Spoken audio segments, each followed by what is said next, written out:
Extrait numéro 43. Tu es mon fils. Aujourd'hui, je t'ai engendré. Les chrétiens ont pris l'habitude d'appliquer cette parole à Jésus seul. Dont acte. Pourtant, au vu des autres versets du psaume, je ne peux m'empêcher de me demander si cette qualité de fils ne nous concerne pas, nous aussi, également.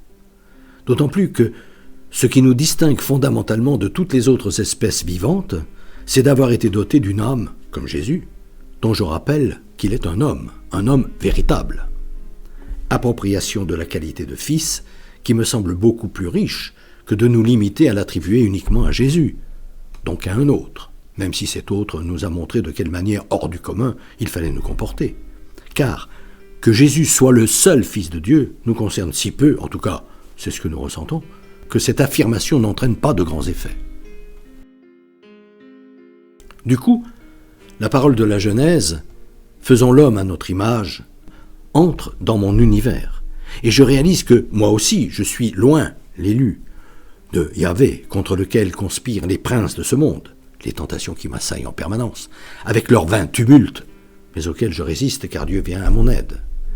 Et je commence à entendre la recommandation de Jésus de veiller et prier sans cesse, le « délivre-nous du mal » qu'il nous dit de demander à Dieu dans le Notre Père, la dénonciation de ce sommet d'hypocrisie que traduit les rois et les princes de ce monde voudraient nous faire croire que sont des entraves la sainteté et la vraie justice auxquelles invite notre âme.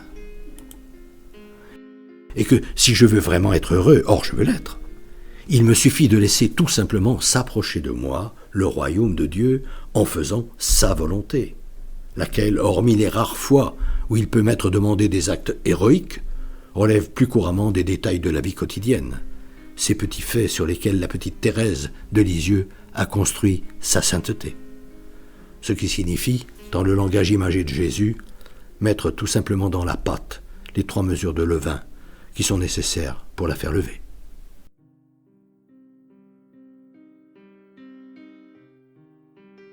Depuis des années, environ 1 fois par mois, j'envoie une lettre d'information spirituelle à tout mon carnet d'adresses. Le thème du moment est, depuis janvier 2019, « Être chrétien, ça veut dire quoi ?» Si ce sujet vous intéresse, n'hésitez pas à me transmettre votre mail, en vous contentant d'indiquer auditeur YouTube, vos noms et prénoms, et éventuellement votre numéro de téléphone si vous souhaitez me parler.